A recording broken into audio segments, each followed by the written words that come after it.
With his iconic moves and game-changing choreography, Michael Jackson's feet were his money makers. They brought the world the moonwalk for the first time when Jackson unleashed the move during performance of Billie Jean on U.S. television in 1983. And like his single white glove, the star's sock and loafer pairing became big part of his look. But it turns out there was reason he always wore socks, with Jackson said to have been hiding pair of feet heavily deformed by agonizing calluses and fungal infection so severe that it looked like his skin was rotting. According to his physician Dr. Conrad Murray, the star was so obsessed with privacy that for years he refused to let anyone see his feet, let alone treat them. Instead, Jackson developed an addiction to painkillers that would prove fatal when he suffered cardiac arrest sparked by the anesthetic propofol in June 2012. Murray was later jailed for 4 years for involuntary manslaughter for improperly administering the fatal dose, although he continues to maintain his innocence.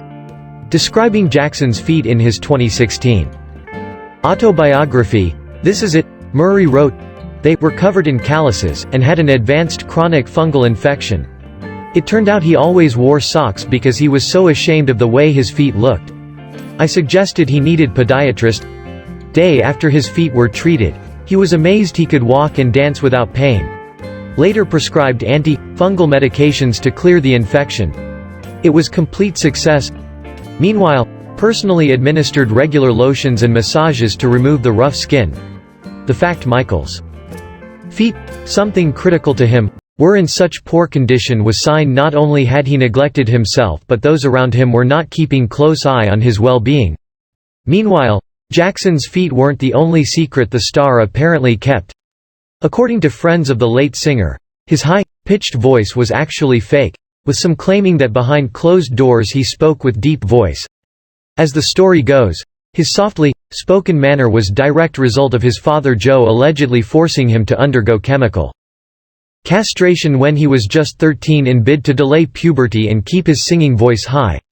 Murray, 67, claimed Jackson told him had been given hormone injections as teenager, but made him swear never to tell anyone. However, Jackson's good friends Liza Minnelli and David Jest once contradicted his account, letting slip that the star had second, secret voice. "I think people don't know the real him. He doesn't talk like that," the David told U.S. chat show host Larry King in 2002.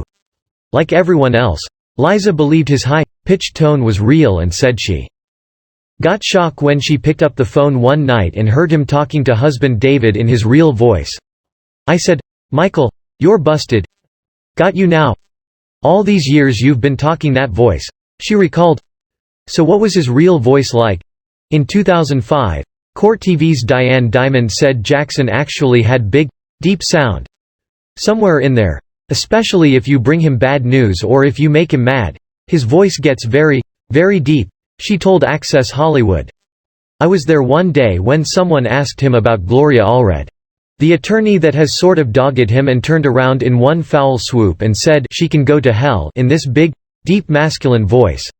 And Good Morning Britain host Piers Morgan corroborated her story, claiming the star once let his secret tones slip during telephone interview.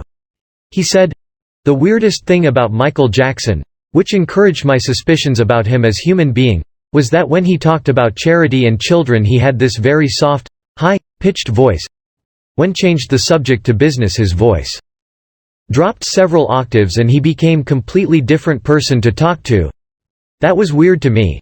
That showed me that he was different multi-faceted different character depending on the subject matter."